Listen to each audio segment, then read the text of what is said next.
Luswata ali Bubi yeetaaga ssaala Profesa Kayiwa Azzemu Okwegaana Bujingo so ng'ate nannyini wa Moon TV avunaanibwa gwa butalabirira mwana we.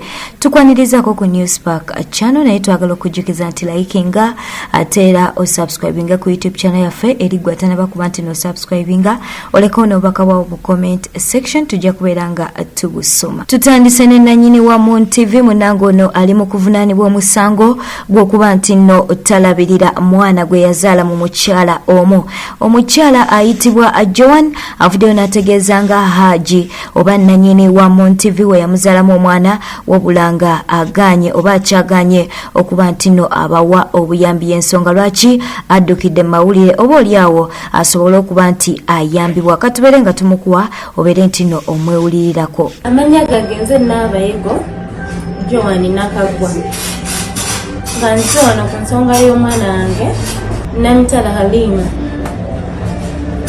nga njagala kwogerako ku nsonga ya taata we Mwami Lujja Yunusu director wa Mono TV. Omwami we twasinkana mu 2016 nenfuna olubuto nenduzaala mu 2017 ng'ennaku z'omwezi 25 omwezi gw'okuna. Naye okuva nga ndi lubuto yakwata emitwalo 10 n'agimpa paka bwe nazaala n'ayongera n'ampa emitwalo 10 nga ndi mu ddwaliro nga sinavaayo. Ze ssente ezaakoma ze yakoma okumpa. Ne bw'omukubira essimu ne mugamba omwana mulwadde tafaayo, ne bw'omukubira essimu ne mugamba omwana yeetaaga kino talina kyafaayo. Ambuzaabuza kusa n'angamba nkubire baganda be. N'angamba nkubire muganda we Yisa, wamala ngamba nkubire muganda we Yisa omulala abeereyo mulavu. Oba olumu nkubire oyo omuto we Yisa gwabeera naye. Yeshira Gashumba avuddeyo n'annyonnyola ku katambi akatambuzibwa ku mutimbagano bwe yali ali mu kulwanagana ne ffaani omu eyali agezaako okuba nti nno abarekodinga. Bwabuziddwa bino byayogedde. Honestly, Kat's like I've been going through like I hate it when people sneaky record someone. It's very, very rude and it's very uncouth. And this guy was recording. Okay, there was I already talked about it on Twitter. A small like issue at the restaurant. So I said to them like, why are you being racist and stuff? So this rider, he actually works for a company that I don't want to drag into this. Instead of picking up food to deliver at the time of the morning, because it was like 9 a.m., 10.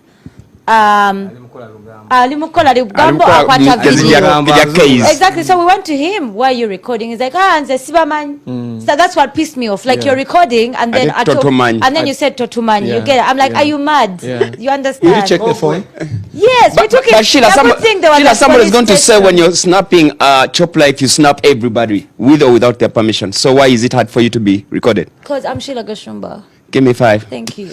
Mu mawulire amalala Luswata ali Bubi era nga yeetaaga ssaala. Gwe twogerako ye Albert Luswata munange ng'ono comedian era ng'aludde ne mu media yeetaaga ssente eziwerera ddala obukadde 25 okuba nti nno ajjanjabibwa. Yafuna ekizimba nga kati we twogerera bambi yeetaaga ssente okuba nti nno afuna obujjanjabi. Muzira kisa yenna aliyo asobola okubeera nga bambi amukwasizaako katubeere nga tumukuwa obeere nti nno omulaba.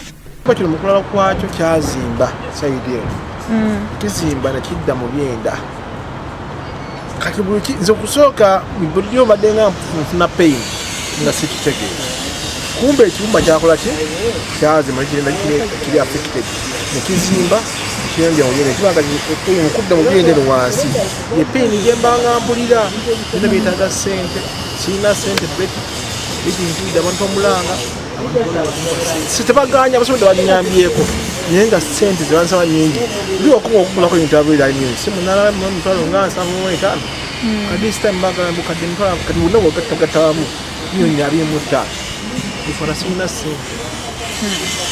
sirina ssente noonyeza nze okulaba sikiragenda ku stage lwi bantu badde bamanyidde nnyo ku stage omuzanyo wakatemba firimu naye kati sikyasobola kukola ebintu byakakalukana olinde banga ndi jangu ozanyirako oza sisobola kubanga muri sina maanyi beti nonyeza ku ssente nonyeza bemikwano nonyeza abantu ndabayinza okunyama babuzi nalowoozamu ogamba nti nkole ekivulu kibe nga kisobola okunyamba tugeze tukole fundraising show nenteeka njoba naye neziteeka ekivulu sizirina bwoka bwonogamba nti kankole ekivulu ojja kwetaaga sente z'okuwa ebipande ojja kwetaaga okukola sente z'okukola drive ate pangisa ekifo esente zikola ki zesiina abayimbi ojja bapangisa situgani namu abayimbi mikwano gyange basobola okunyamba ne bambeerawo naye kati wogamba nti wadde mbafune naye ate ekifo ogenda bateeka nembanga simwaba esente zikola ki zikiteeka oli andabula okuba nyinza okuba kati ntambula nembigamba wakwekaza mbulira ubina kati sawa zino ate ekiro kisuka ekiro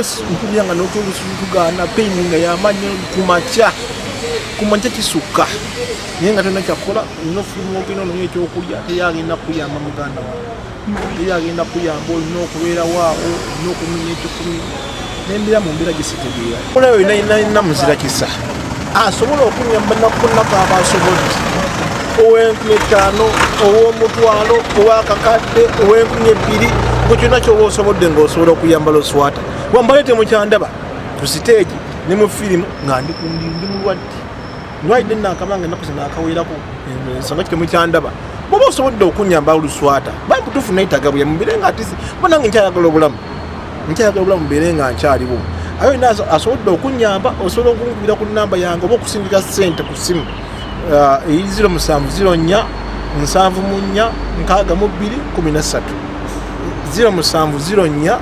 704 mu mawulire amalala ye Profesa Simeon Kayiwa akyanyweredde ku kigambo kye Azzemu n'akikkaatiriza nti ku mukolo ogw'okwanjula ogwa Pastor Rosias Bujingo kwessa ne Susan Makula ye yagendayo kuba nti n'abasabira yagendayo nga musumba wabula teyali ku bagenyi abayite bw'ate bwavuddeyo n'ategeeza binene okubyogera abadde abuuziddwako ku nsonga z'okuba nti no Jessica Kayanja yayingidde mu nsonga z'abaagalana bano. Profesa Simeon Kayiwa avuddeyo n'agamba nti ensonga zino zisaanidde okuba nti no zirekebwa abantu basatu okuli Eddy Bujingo, Rosias Bujingo kwessa ne Susan Makula wabula byonna bwe biba biganye tuleke oba tusaanidde okuleka kooti ebeere nti nno esalawo ekyenkomeredde katumukuwe omunju tebitottolwa bampakali bantulire ebigambo nkusaba ntulire ebigambo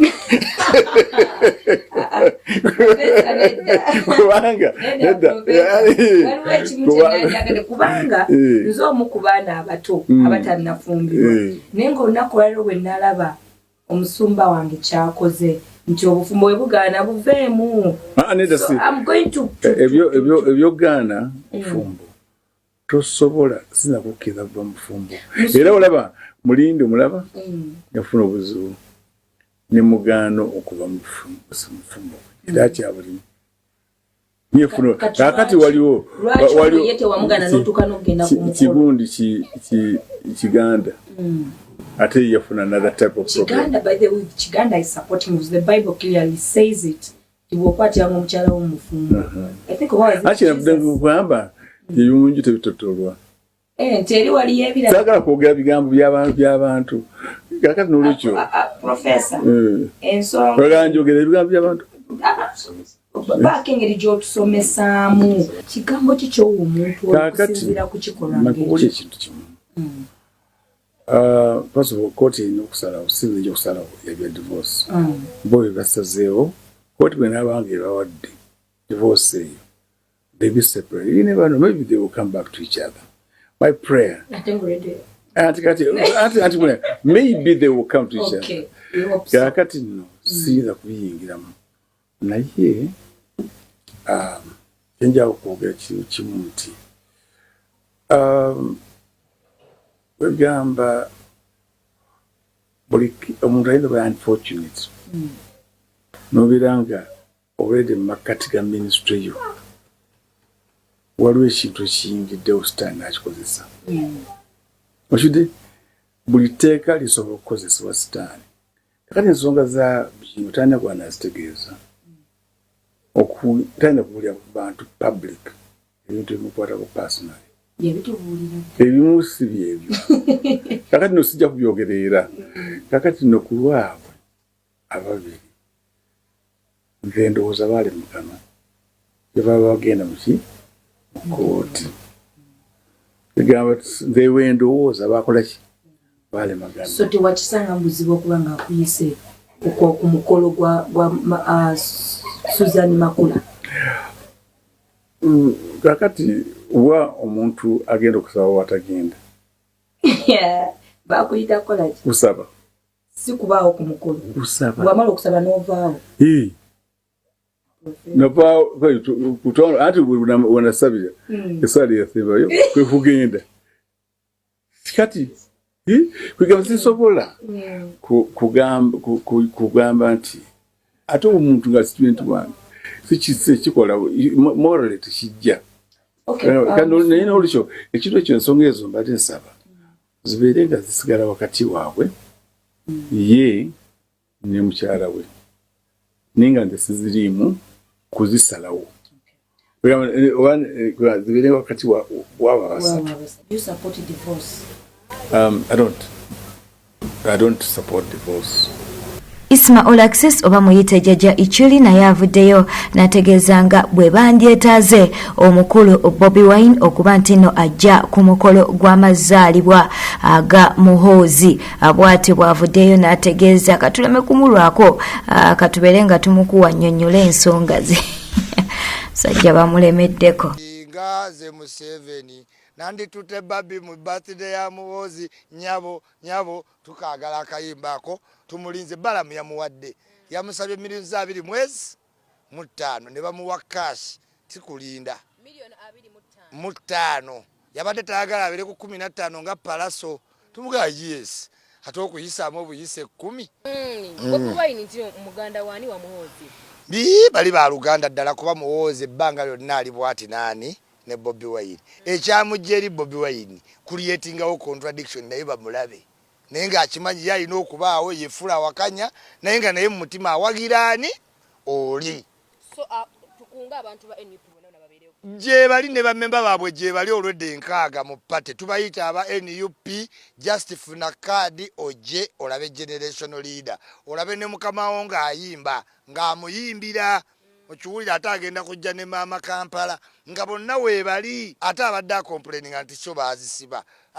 Muhoozi wa mutima mulungi eya jigudde jango muyimbire bwete bwetambudde obadde mulabi mulungi bwe bali kwekumira ku News Spark channel yeno channel ekuletera amawulire agafa mu ggwanga ne wabweru w'eggwanga lyattu Uganda. Tulina abalabi bangi okuva mu nsi ez'enjawulo. Waliwo abali mu Saudi Arabia, waliwo abali mu Qatar, waliwo abali mu Dubai, waliwo abali mu Oman. Twagala okubeera nga tubabuuzaako mu ngeri ey'enjawulo. Abali mu USA, Canada, Switzerland, Japan, twagala okubeera nga tubabuuzaako mu ngeri ey'enjawulo ate nga tetulabidde n'emikwano gyaffe ejiri mu ggwanga lyattu Uganda. Mubeere bulungi, mweraba naye eri gwatanaba kuba nti no subscribinga mukwano kikole ekati osobola okuba nti no otwegattako mu bujjuvu. Beera bulungi, weraba.